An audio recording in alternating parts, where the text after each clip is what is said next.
Pourquoi plein de gens sur internet semblent détester le prochain film d'Emerald Fennell, sa nouvelle adaptation des Hauts du Hurlevent? Eh bien, pour répondre à cela, j'ai enfilé ma chemise la plus vintage et je vous propose d'en discuter ensemble.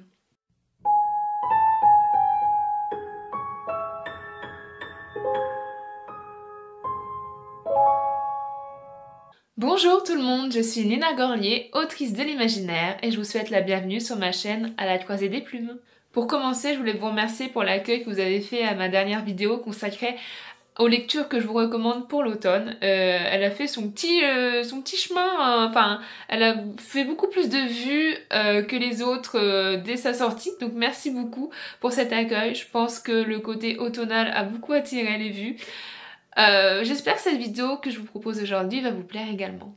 Je vous retrouve donc avec mon cher micro boule de neige qui a l'air d'avoir ses fans, faudra lui trouver un petit nom.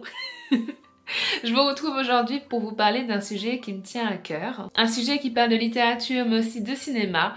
J'ai nommé la nouvelle adaptation des Hauts du Hurlevent. Nouvelle adaptation aussi attendue que redoutée, j'ai l'impression. Il faut savoir que j'aime beaucoup les Hauts du Hurlevent. Alors je ne prétends pas être la plus grande fan de ce roman qui existe parce que pour tout vous avouer, je l'ai découvert que très récemment, l'année dernière, lorsque j'ai participé à la lecture commune de mon amie Perceline, alias Barocco Podcast que vous commencez à connaître sur cette chaîne. Elle avait fait une lecture commune hyper intéressante, on faisait chapitre par chapitre et elle proposait des lives où on analysait ce qu'on venait de lire. Et c'était passionnant et j'ai eu vraiment un coup de cœur, un coup de foudre pour cette œuvre. À quel point je me suis demandé, mais Nina, où étais-tu pendant ces 26 dernières années? C'est une œuvre qui me faisait un peu peur, j'ai l'impression. Et je l'ai découvert de la meilleure façon possible et voilà, ce fut vraiment une rencontre. C'est un classique dont la renommée n'est pas à voler. Et comme souvent, lorsque j'adore un roman, je me suis empressée d'aller regarder toutes les adaptations possibles, toutes les adaptations disponibles à mon échelle pour rester imprégnée dans l'ambiance si particulière des Hauts du Hurlevent. Alors, cette vidéo n'est pas un classement, mon classement personnel des meilleures adaptations des Hauts, mais je me réserve cette idée pour plus tard. Dites-moi si ça vous intéresse. Alors, vous imaginez bien quand Emerald Fennell a annoncé que son prochain film serait une adaptation des Hauts du Hurlevent, je me suis tout de suite intéressée au projet. J'étais hypée, comme on dit. Mais malheureusement, cette hype n'a cessé de redescendre par la suite à chacune des annonces qu'on avait autour du projet. Elle a été remplacée par de la crainte même et je vous propose de revenir dessus dans cette vidéo, vous expliquer quelles sont mes craintes et pourquoi. Là, au jour où je tourne cette vidéo, on est en octobre 2025. Le film est prévu pour 2026, pour la Saint-Valentin pour être précise. On a à notre disposition une bande-annonce teaser qui ne révèle pas encore trop de choses, mais quand même on a des visuels, on a des photos de tournage qui ont fuité et on a aussi les déclarations de l'équipe en fait, de l'équipe qui produit le film, qui travaille sur le film. Je vais donc me baser sur ces informations qui nous sont disponibles pour théoriser ce qu'on peut attendre du film. Théoriser et essayer d'expliquer, de comprendre cette vague négative qui n'a cessé de croître depuis quelques mois. Parce que oui, je me pose des questions à ce sujet, sur ce film, et je ne suis pas la seule. Alors bien entendu, je vous propose cette vidéo là en octobre, mais je vous donne rendez-vous en 2026, fin février, mars 2026, je verrai quand j'ai le temps, mais je vous donne rendez-vous après la sortie du film pour vous proposer mon avis sur cette œuvre, une analyse, pourquoi pas, parce que je trouverais que ça serait injuste de ne parler de ce film qu'avant alors que je ne l'ai pas vu. Enfin, ça serait pas juste, un peu idiot de ma part de proposer ça, pas constructif du tout. Donc voilà, on pourra faire une comparaison avec ce qui a été dit dans cette vidéo. Mais avant de parler de ce film, il me semble important de vous rappeler ou de vous apprendre ce que sont les Hauts du Hurlevent d'Emily Brontë.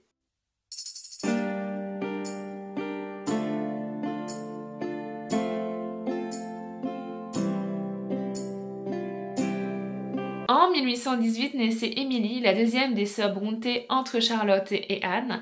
Elle a grandi dans le Yorkshire, donc sur la lande en Angleterre, et elle était fille de pasteur. Très tôt, Emily, elle va se passionner pour la littérature et les mondes imaginaires, puisqu'il faut savoir qu'avec ses sœurs et son frère, ils vont même inventer des mondes de toutes pièces, des sociétés imaginaires. Dès l'enfance, quand ils étaient petits, c'est des sociétés qui vont entretenir, faire vivre à travers des carnets d'écriture. Elle va inventer des royaumes comme la ville, la cité de Verre ou encore Gondal. Et attention, là je parle de véritable world building avec une société, une population, des croyances, des journaux, un système politique, vraiment quelque chose de grandiose. Et d'ailleurs, on retrouve des références à ces différents royaumes inventés dans les poèmes des sœurs Brontë. Emily, malheureusement, elle est morte très jeune, à seulement 30 ans, et elle laisse derrière elle des poèmes et une unique œuvre romanesque qui est devenue très très connue aujourd'hui, Les Hauts du Hurlevent. C'est un roman qui est sorti en 1847 sous le pseudonyme masculin d'Elizabeth. Donc 1947, c'est seulement un an avant sa mort. Ce talent précoce, cette mort soudaine qui l'a fauché en pleine jeunesse, cette œuvre, ce chef-d'œuvre, c'est considéré comme tel, qui restera à jamais solitaire, tout ça en fait, ça a permis, ça a forgé l'icône qu'est Emily Brontë aujourd'hui. C'est une autrice à la fois fascinante et mystérieuse, quelqu'un de très secret, qui suscite de nombreuses interrogations. Et vraiment, ça a contribué à sa postérité dans la littérature et dans la culture populaire, je trouve. Il y a par exemple cette question, comment une jeune femme qui a vécu toute sa vie isolée dans la lande, qui ne s'est jamais mariée, elle a voyagé un peu en Europe, mais on a du mal à s'imaginer comment, par son vécu assez court, elle a pu imaginer un roman aussi passionné et aussi torturé. Et suite à cela, la figure d'Emily s'est un peu retrouvée magnifiée, romancée par la fiction, et on va le voir, c'est aussi un peu le cas des Hauts du Hurlevent. Je pense notamment au film Emily qui est sorti récemment. Si vous voulez en savoir plus sur la vie d'Emily Brontë, ne regardez pas ce film, il n'est pas du tout fidèle. Les Hauts du Hurlevent, c'est l'histoire d'Heathcliff, un orphelin qui va être recueilli par la famille Earnshaw. Dans cette famille, il y a notamment Hindley, le frère, et Catherine, la sœur. Si Heathcliff va développer une relation très très fusionnelle avec Catherine, il va être en contrepartie la victime en fait de la violence d'Hindley qui le déteste et qui le jalouse. Catherine va finir par trahir Heathcliff, ou du moins il considère ça, lui, comme une trahison, parce qu'elle va se marier avec leur voisin richissime, Edgar Linton.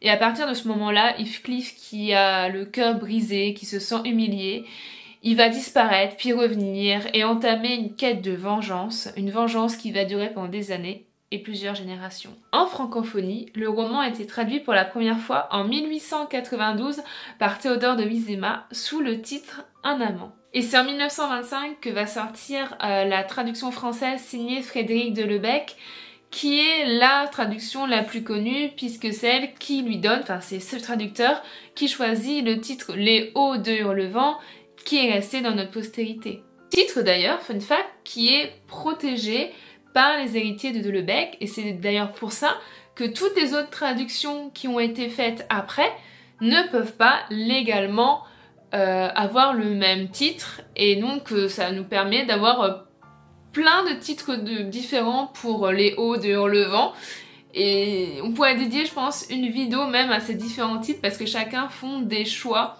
différents pour traduire, adapter le concept de Wuthering Heights. Désolée, mon accent anglais encore une fois. Par exemple, là, je vais sortir ma petite liste.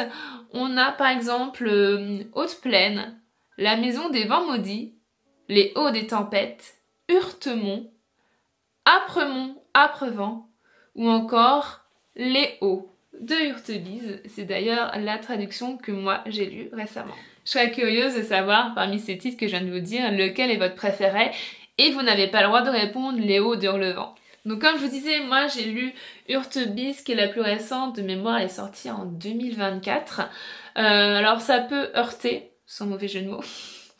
Ça change en fait qu'on est habitué au haut de Hurlevent, mais ne vous arrêtez pas au titre, surtout que maintenant on sait que légalement il y a une explication, puisque cette traduction qui est signée Patrick Remaud, je la trouve très réussie. Alors vous allez me dire, j'ai pas de comparatif parce que pour l'instant j'ai lu que celle-là, c'est vrai, mais j'ai tout de suite été vraiment prise dans cette plume qui est magnifique, qui est moderne, sans dénaturer le texte de l'époque, qui est très fluide. Ça s'est dévoré, donc je pense que ça c'est dû au talent d'Émilie Brontë bien sûr, mais je pense qu'une mauvaise traduction peut rendre une lecture difficile. Donc là c'est vraiment quelque chose de très réussi et j'ai beaucoup aimé aussi comment il arrive à incarner cette différence de classe sociale entre certains personnages et tout ça. C'est très fluide, très naturel, réaliste entre guillemets. Enfin voilà, si je voulais découvrir Les Hauts d'Hurlevent, pourquoi pas avec celui-là, et en plus l'édition est très jolie je trouve. Maintenant que nous avons parlé du roman adapté, nous allons parler de celle qui l'adapte.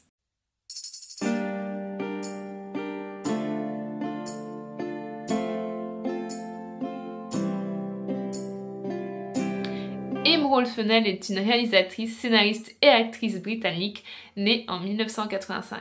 Comme actrice, vous la connaissez peut-être pour ses apparitions dans des films comme Barbie ou des séries comme The Call the Midwife ou The Crown où elle joue le rôle de Camilla quand elle était jeune. Mais ce qui nous intéresse ici, c'est sa carrière en tant que réalisatrice.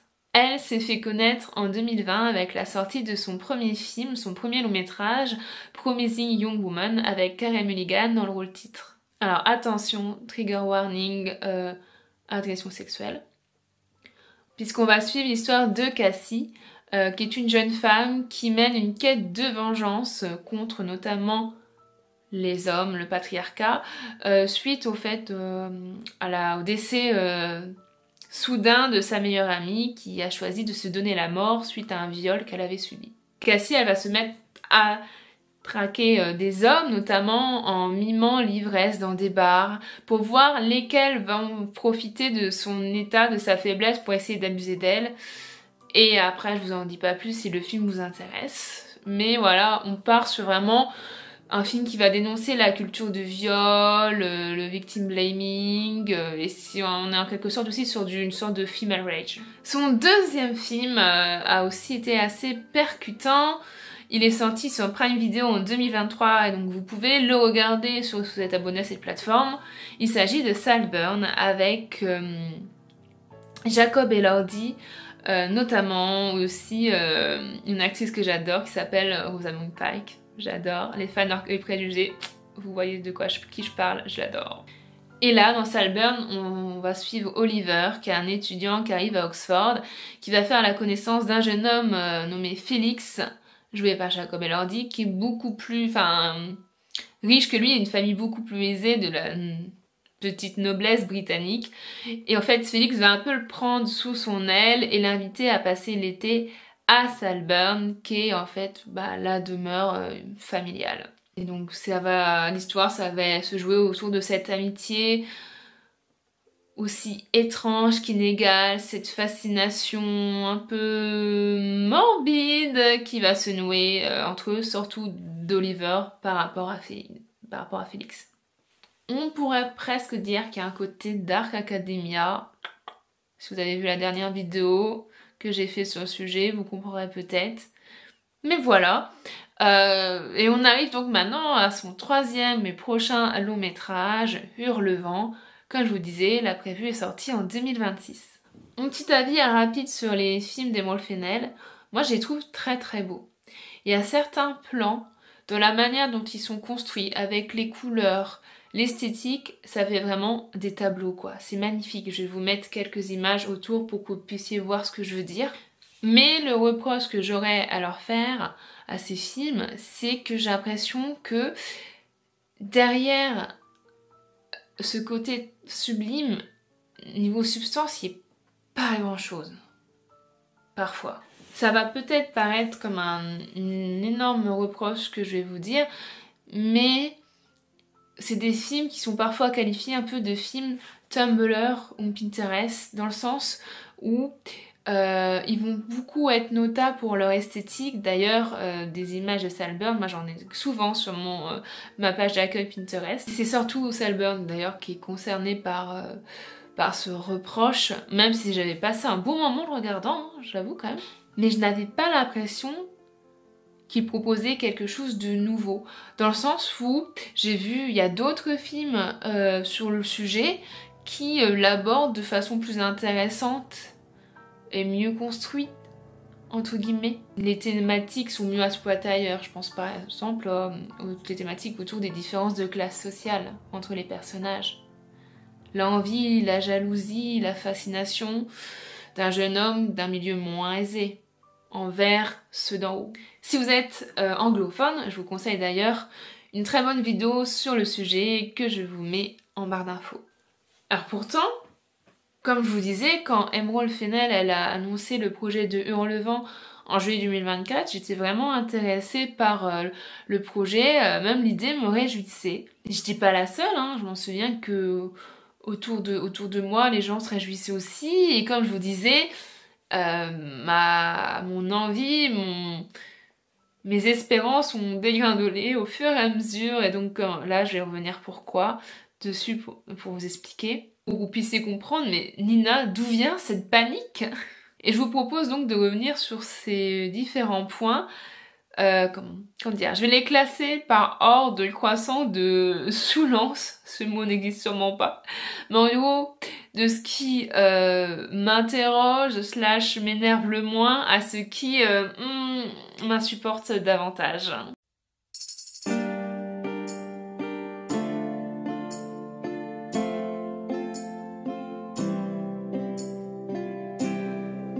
Alors ça, c'est peut-être un détail pour vous, mais pour moi ça veut dire beaucoup.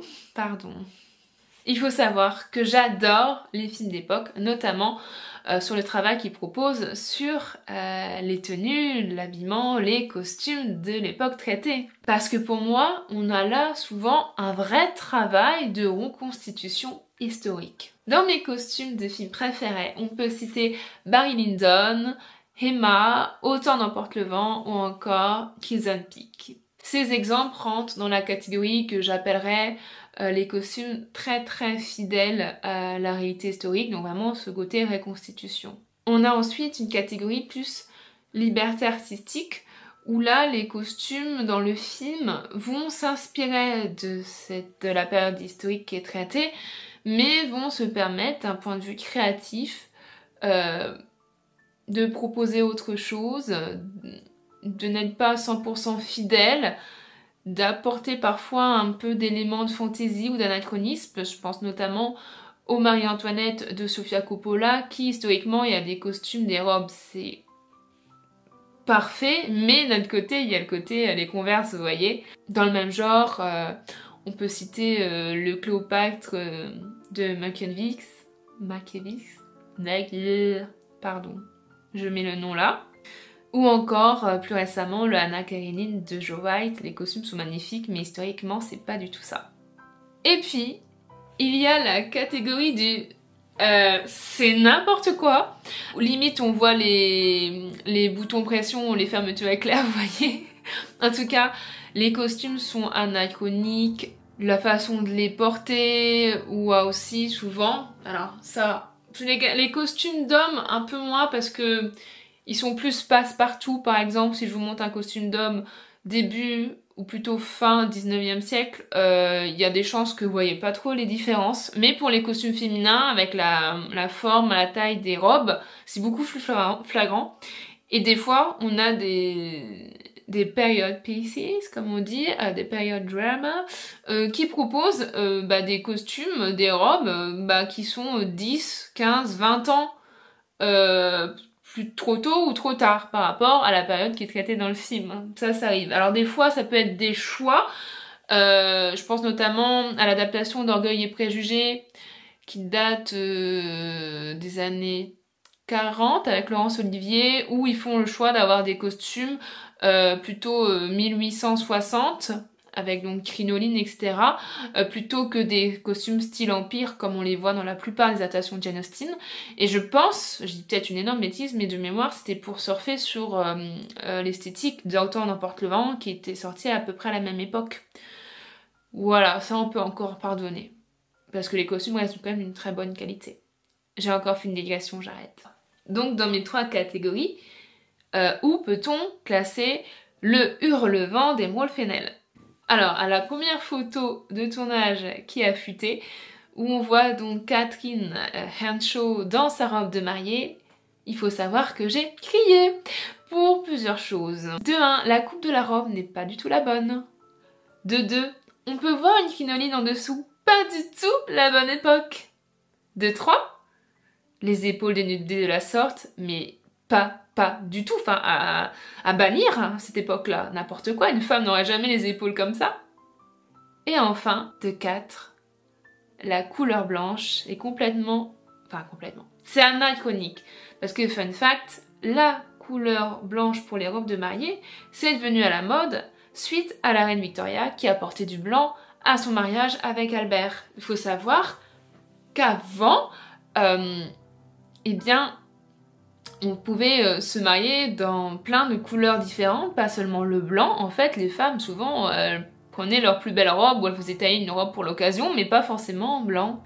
Donc, dès que vous voyez un film d'époque où un personnage féminin se marie en blanc et que c'est avant la reine Victoria, avant son mariage, c'est que c'est anachronique et en fait, c'est un biais moderne qui est insufflé dans le costume d'époque. Puis ensuite, on a eu la photo de Catherine en habit de deuil, où encore on retrouve les épaules dénudées et la grosse croix en or sur la poitrine. Et enfin, on a aussi la photo où Margot Robbie ressemble à une paysanne bavaroise. Avec ce tweet qui m'a fait exploser de rire que je vous mets là. Ah, Heathcliff! Es ist mich! Ich bin Katia! Désolée. Et en fait, quand je vois toutes ces photos, j'ai l'impression que c'est un mix entre différentes époques, un mix qui n'a aucun sens. Et il y a même d'ailleurs certaines robes portées par Margot Robbie qui historiquement n'existent pas. Donc on est dans de la pure invention. Et la robe de mariée, moi, personnellement, elle me fait même plus penser à une robe des années 80. Je sais pas ce que vous en pensez. Ah mais alors, j'aurais peut-être dû commencer par là, mais on peut se demander, mais en fait, à quelle époque se déroule Léo de Hurlevent? Moi, j'ai l'impression que dans la culture populaire, on a tendance à l'associer à l'époque contemporaine de son autrice, Émilie Brontë, et plutôt j'ai l'impression que la conception le met plutôt dans la même époque que Jane Eyre, par exemple, première moitié du 19e siècle, ce genre de choses. Alors que, si on regarde Léo de Hurlevent, dans la temporalité, Catherine et Heathcliff sont beaucoup plus proches de Marie-Antoinette que de la reine Victoria. On n'a pas vraiment de date précise dans Léo de Hurlevent, mais si on s'intéresse à la chronologie du récit, les différentes générations, les années qui passent entre les événements, on peut grosso modo fixer une temporalité quand même de plusieurs décennies. On repère vraiment une période. C'est compliqué d'expliquer parce que Léo, c'est un récit dans le récit, mais en gros, l'histoire commence avec le personnage de Nelly qui va raconter l'histoire de ses anciens maîtres. Nelly, quand elle raconte l'histoire, on est tout début 19e siècle, tout début les années 1800, et retour en arrière dans l'enfance de Catherine et Heathcliff. Et là, donc, la période qui traite de la vie de Catherine et Heathcliff, puis de leur enfant, on peut dire qu'elle se déroule à peu près entre les années 1770 et donc 1800. Donc, encore une fois, ce qu'on voit des costumes de la nouvelle version des Hauts d'Hurlevent ne correspond pas du tout.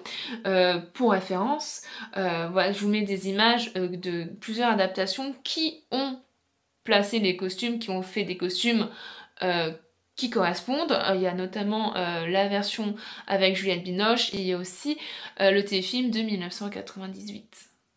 Alors, peut-être Vous allez me dire peut-être que on est dans un cas qui peut rentrer dans la catégorie c'est un choix artistique. Parce qu'encore une fois, comme je vous le disais, quand on regarde la bande-annonce, on peut se dire qu'il y a vraiment une esthétique conte de fées gothique, dark fairy tale, vraiment une ambiance étrange, poétique, oh peut-être pas, enfin quelque chose de ouvertement décalé.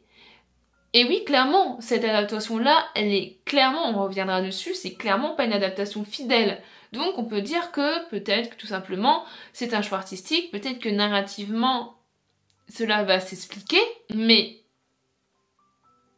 c'est pour ça que je le mets en fait dans le point qui me saoule le moins. Mais il y a quand même un point, un crime que je ne pardonne pas quand j'ai vu la bande-annonce. C'est qu'on fait encore une fois le cliché qu'on a dans tous les films historiques dès qu'il y a un personnage féminin, le cliché du corset qui essaierait à s'en briser les côtes et en plus qui est porté à même la peau. Non mais elles étaient pas débiles les femmes à l'époque là. Bien sûr que si tu serres un corset sans rien en dessous, bien sûr que oui que ça va te blesser, te faire des marques, te faire même saigner. C'était pas porté comme ça. Elles avaient déjà, c'était serré de façon à que les femmes puissent respirer. Je rappelle qu'il y avait quand même des ouvrières qui travaillaient en corset. Il y a des femmes qui faisaient du sport en corset. Ok? Et en plus, on ne portait pas, c'était inimaginable pour une femme de porter un corset sans avoir une chemise en dessous pour protéger la peau. Ça serait même pas hygiénique en plus. Donc voilà, donc gros cliché du cinéma, les corsets sans chemisier en dessous et aussi le corset qui détruit la cage thoracique d'une femme. C'était pas très réel ça non plus.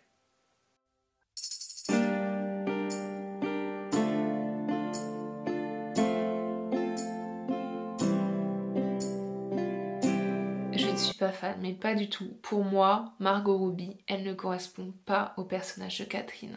C'est sa fille, Cathy, qui lui ressemble beaucoup physiquement, mais qui est blonde, des traits hérités du père Edgar. Donc, historiquement, une Catherine Earnshaw brune et une Cathy Linton blonde. En même temps, à force de donner le même prénom à tous les personnages, peut-être qu'elle a confondu Wolfenel, je ne sais pas.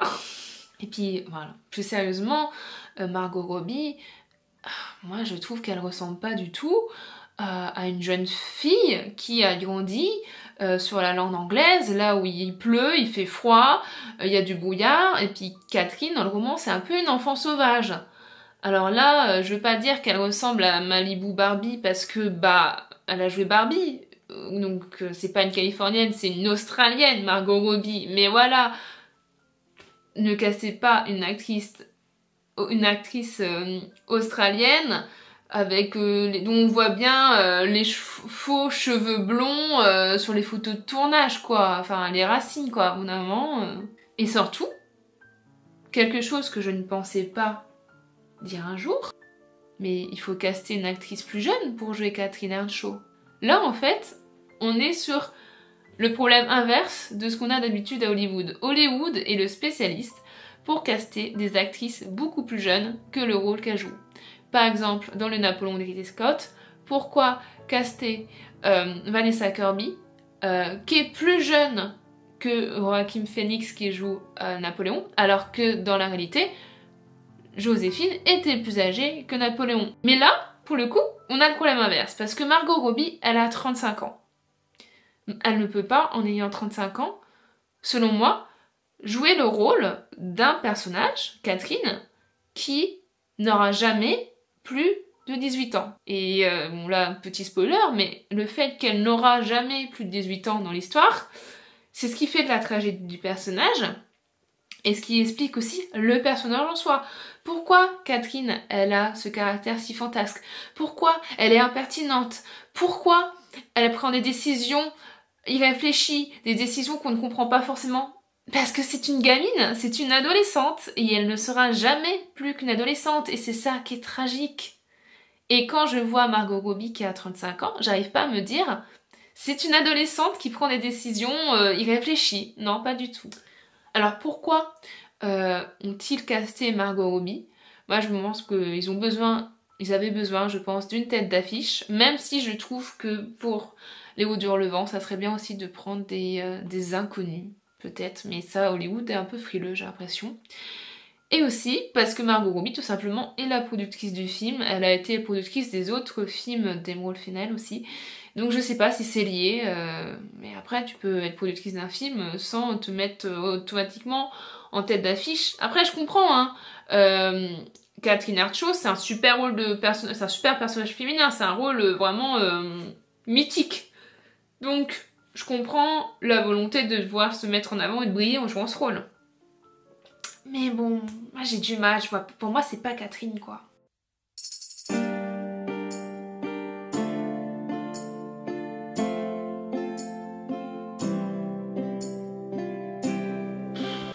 Bah je m'y attendais parce que en vérité, tous les teasings qu'il y a eu, même l'annonce du projet, quand j'ai regardé pour préparer la vidéo, je me suis dit ah ouais, comment ça se fait que je n'avais pas vu à l'époque la position des deux squelettes.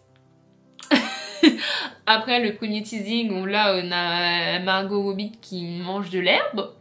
Et puis il y a eu les affiches qu'il y a eu. Et après il y a eu la bande-annonce sur du Charlie XCX.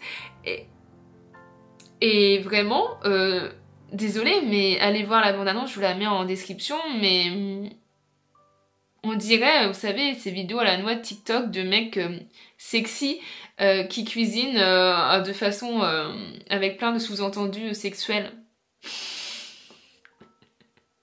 Je trouve ça tellement plus ridicule que séduisant. Bah moi ça m'a fait penser à ça, la bande-annonce. C'est à ce côté-là très érotique, sulfureux, oh là là, ça, le fantasme, la sueur sur les cicatrices, Catherine qui est haletante, etc. Non, non, non, non, non. Alors déjà, on va finir avec le mythe comme quoi Léo Hurlevent est une histoire d'amour. Ça, c'est une mauvaise interprétation, c'est une déformation, je pense. C'est peut-être dû au fait que la plupart des adaptations n'adaptent que la première partie du roman entre donc Catherine et Heathcliff qui finit, donc vous l'avez compris, je l'ai évoqué, par la mort de Catherine. Et donc en s'arrêtant là, ça finit sur le côté histoire d'amour tragique. Mais la plupart des adaptations donc n'adaptent pas la deuxième partie où là on a les enfants de Catherine et d'Heathcliff et de Hindley aussi avec Hareton, qui est d'ailleurs peut-être ma partie préférée du roman, qui est quasi jamais adaptée. Et dans cette seconde partie, où là Catherine n'est plus là, il reste plus que Heathcliff, qui est toujours en quête de vengeance et maintenant veut se venger du monde entier qui considère comme responsable de la mort de Catherine, là on voit à quel point c'est une ordure et qui va faire souffrir des enfants qui n'ont rien demandé. Et donc en retirant ça dans les adaptations, et ben on retire le fait que Léo Hurlevent, de base, c'est une histoire de vengeance et pas une histoire d'amour. Et donc, en guettant les annonces du casting, de ce qui a été révélé pour l'instant, pour moi, clairement, c'est pas ce film-là non plus qui va adapter la seconde partie du roman. Je suis déçue parce qu'il y a peu d'adaptations. Voilà, de mémoire, là, j'en compte, celle avec Jeannette Binoche, 98, celle avec Tom Hardy, les 3 de mémoire qui adaptent la seconde partie, c'est vraiment pas beaucoup. Il y en a une autre, je crois, qui est quasi introuvable. Bref, d'un autre côté, vu ce que je vois de la première partie qui est adaptée avec Heathcliff, Catherine, bah, si c'est pour mal adapter, c'est peut-être mieux qu'on touche pas à la seconde partie non plus. Laissez Cathy et Hareton, personnage préféré, tranquille, laisse-les, Emerald Fennell, tu as raison, on n'y touche pas. Après, pour avoir vu Saltburn, et ce côté sulfureux, faussement sulfureux, où elle va chercher la scène choc,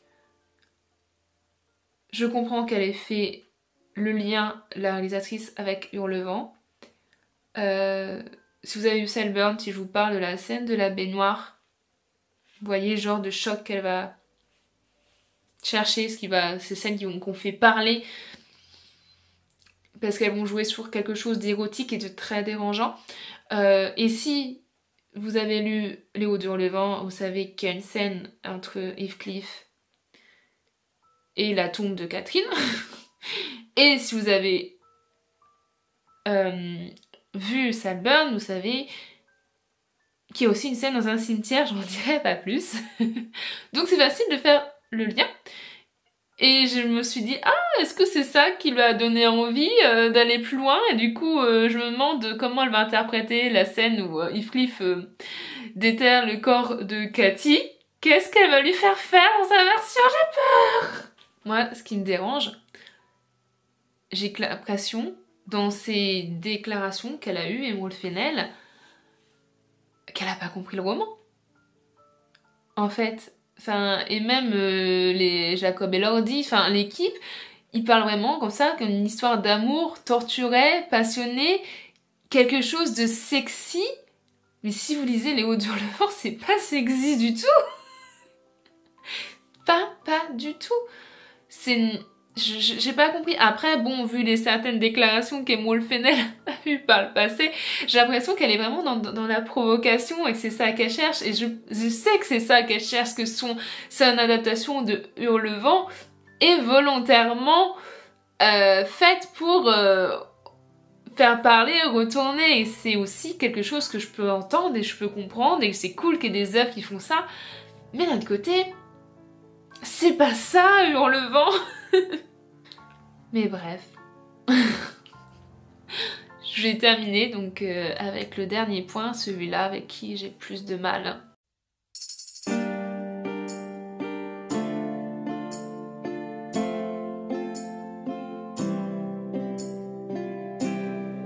Encore, on peut dire, le casting de Margot Robbie, encore, je peux pardonner. C'est une très bonne actrice, donc je sais que sa performance sera super. Et vous pouvez me dire, Jacob Elordi en Heathcliff, c'est un bon acteur aussi. Alors, moi j'ai pris du temps avant de le comprendre parce que moi je le connaissais de The Kissing Booth sur Netflix. Mais entre-temps, il a prouvé que c'est un bon acteur. J'ai très hâte, moi, de le voir dans le rôle de la créature de Frankenstein dans le film de Guillermo del Toro qui sort bientôt.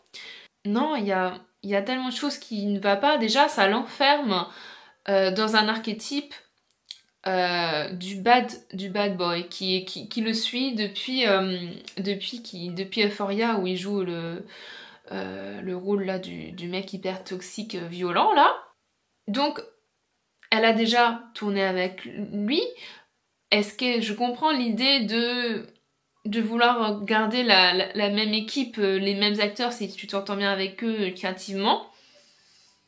Mais j'aurais trouvé plus intéressant, quitte à vouloir rejouer avec Jacob Elordi, de le mettre dans un autre registre et pourquoi pas le caster en Edgar Linton, je ne sais pas. Ou alors tu veux un mec toxique, mais tu fais le jouer Hindley, d'accord, bon c'est un rôle bien sûr qui est moins tête d'affiche, mais Hindley c'est une saleté. Ou alors même, si il y avait adapté la deuxième partie, Ayrton, le garçon taciturne, sauvage, un peu russe qui est élevé par Heathcliff, mais qui se révèle avoir quelqu'un de profondément bon, Jacob Elordi, prenez-le, c'est parfait là. Non mais j'aurais trouvé ça plus intéressant. Puisque là va arriver le véritable problème qui a déjà été évoqué autour du casting de Jacob Elordi, c'est que si on relit Les Hauts d'Hurlevent, surtout avec notre œil actuel, mais c'était déjà dans le texte de base, je ne comprends pas qu'encore en 2025, on choisisse un acteur blanc pour jouer Heathcliff. Il faut savoir que sur les nombreuses adaptations des Hauts d'Hurlevent, il n'y en a qu'une seule qui est choisie un acteur non blanc, un acteur de couleur pour jouer le personnage d'Heathcliff. C'est l'adaptation en film de 2011 d'Andrea Arnold, qui est particulière dans ses choix de mise en scène, mais qui n'adapte que la première partie, mais de façon quand même assez fidèle, d'où, par exemple, en castant un acteur de couleur pour jouer le personnage titre. Et je trouve qu'Hollywood est un peu hypocrite, parce que en ce moment, il y a plein de polémiques, c'est pas le sujet de la vidéo, mais il y a ce côté-là de vouloir caster des acteurs de couleur pour jouer des rôles de personnages dont des premières itérations étaient présentés, écrits comme blancs. Je pense notamment au remake Disney, où Disney a casté donc une actrice noire, Elle Bailey, pour jouer la petite sirène, ou une actrice qui hispanique, à moitié hispanique, Rachel Zegler, pour jouer Blanche-Neige. D'ailleurs, qui les ont laissés se prendre, mais une masse d'insultes et de menaces de mort horribles, et hop, je caste après, les se débrouiller avec la foule. J'ai un peu de mal avec ça, bref. Et d'un autre côté, je trouve ça hypocrite, parce que d'un autre côté, quand il y a enfin l'occasion, dans un film d'époque, puisque, spoiler, les personnes de couleur n'ont pas été inventées au XXe siècle, et il y en avait dans la société européenne depuis l'Antiquité, il y en a toujours eu, enfin le continent africain, il n'y a qu'une mer qui nous sépare de nous, donc quand vous voyez un acteur noir pedant dans l'Empire romain, c'est parfaitement normal, et même dans les séries au Moyen-Âge, c'est pas impossible. Vous pouvez me dire encore que c'est improbable, peu probable, mais ce n'est pas impossible. Enfin, il y a quand même un chevalier peu connu, d'accord, mais peu connu de la table ronde, mais quand même, il y a eu un chevalier noir. Ok, bref, je digresse. Quand vous avez un film, un récit d'époque qui présente dans le texte un personnage qui n'est pas blanc, je dis pas que c'est un personnage noir, il y a des ambiguïtés sur la couleur de peau d'Heathcliff, mais on peut comprendre, on peut interpréter qu'il n'est pas blanc parce qu'il y a des signes, c'est écrit dans le texte. Je vais revenir dessus. Et là, vous avez l'occasion de le faire, de caster un acteur qui n'est pas blanc, parce que ça a un sens dans l'histoire, et vous ne le faites pas. Ça m'énerve.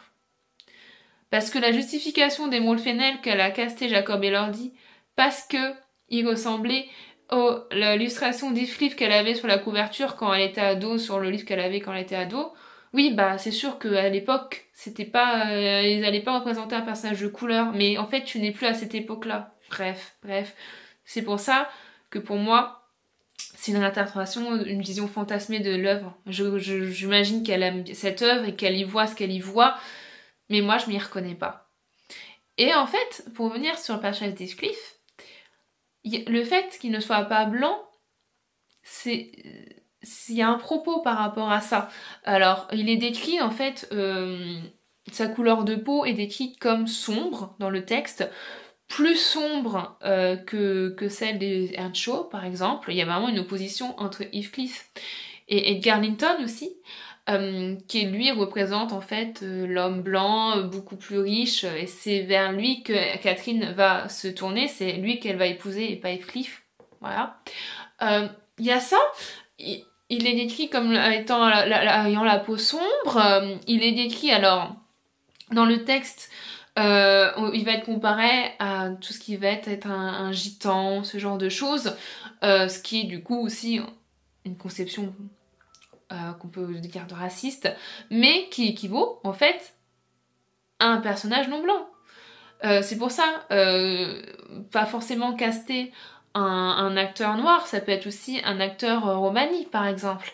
J'avais beaucoup aimé aussi l'idée de caster Dev Patel, même si encore une fois il est beaucoup plus âgé que le personnage qu'Heathcliff quand il est jeune, mais il serait parfait pour un Heathcliff plus vieux par exemple, il a le charisme nécessaire. Ce genre de choses. Le fait que Heathcliff, c'est un orphelin petit garçon qui est recueilli par le père Earnshaw au début à Liverpool, qui était en fait un port, une véritable plaque tournante pour la traite négrière à l'époque. Donc ce n'est pas illogique que ça soit un petit garçon noir ou métis qui est là en fait, puisque c'était le cas, ces gens existaient, ils étaient là. Et il y a aussi ce fait que on a comme des passages poignants qui fendent le cœur dans le roman, où Heathcliff se compare aux Linton ou à Hindley, qui eux sont blancs et considérés comme plus beaux. Et il aimerait lui aussi être aussi blanc qu'eux pour que Catherine s'intéresse à lui. Enfin, ça fend le cœur, en fait. Et c'est des choses, en fait, cette différence, c'est un propos dans le roman, parce qu'en plus, ça influence le personnage, son vécu et ses actions. Et moi, ce que j'ai eu du mal aussi, c'est d'accord, tu casses Jacob et leur dit, ok, mais d'un autre côté, c'est pas parce que elle ne sait pas que les personnes de couleur existaient, parce que dans son casting, Nelly Dean est jouée par une actrice asiatique. Je ne sais plus de quelle origine, mais voilà. Et donc, elle fait aussi en quelque sorte un casting colorblind, comme on appelle ça. Mais dans ce cas-là, moi j'ai un peu du mal à l'idée que pour jouer Edgar Linton, qui est donc, comme je vous rappelle, le personnage riche, blanc, blond, privilégié, là tu castes un acteur de couleur. Moi j'ai du mal avec ça. Je ne sais pas vous, mais canoniquement, dans le texte d'Émilie Brontë, Heathcliff, personnage non blanc, qui est victime en fait de cette société, et Edgar, personnage blanc et privilégié. Pourquoi tu casses un acteur blanc pour... Vous voyez ce que je veux dire? J'ai du mal avec ce message-là. Alors moi, Edgar, je l'aime bien, c'est pas un antagoniste. Il y en a d'autres. Humainement, il est beaucoup plus sympa qu'Heathcliff. Mais dans le message, dans le propos de l'œuvre, ça a du mal à passer. J'espère que je me suis pas trop énervée. Encore une fois, si vous êtes anglophone, je vais vous mettre dans la description une vidéo hyper intéressante sur une créatrice de contenu noir, pour le coup une femme noire, qui revient en fait sur la couleur de peau d'Heathcliff. Et elle a également aussi fait une autre vidéo sur les personnages à la couleur de peau ambiguë. C'est hyper intéressant, donc je vous mets tout ça dans la description. Donc voilà toutes mes craintes et mes interrogations par rapport au Hurlevent. Encore une fois, donc j'ai quand même hâte d'être en 2026 pour aller voir le film, j'irai le voir et comprendre ce qu'elle propose. Et après, libre à moi de remarquer que peut-être mes craintes étaient fondées. Peut-être que non, elle n'était pas fondée, je vais être agréablement surprise et qu'il faut toujours laisser une chance à une œuvre, c'est ce que je vais faire. Mais c'est un peu pour vous faire comprendre pourquoi de ce que je vois de ce projet pour l'instant ne correspond pas pour moi d'une adaptation des Hauts d'Hurlevent. Et je dis beaucoup pour moi, je m'éclate au montage, désolée. Et pour conclure, je voudrais aborder l'idée, le fait que tout ça, c'est un peu un contrat avec le spectateur, je pense, dès le début. Qu'on ne devrait pas être étonné qu'elle propose ça, et qu'elle ne nous ment pas, je pense, Emerald Fennell, qu'elle n'a jamais prétendu faire une adaptation parfaite, une adaptation fidèle, puisque, si on remarque, dès le titre, donc Hurlevent en français et Wuthering Heights en anglais, le titre est mis entre guillemets. Et ça, c'est la présence de ces guillemets m'interroge beaucoup.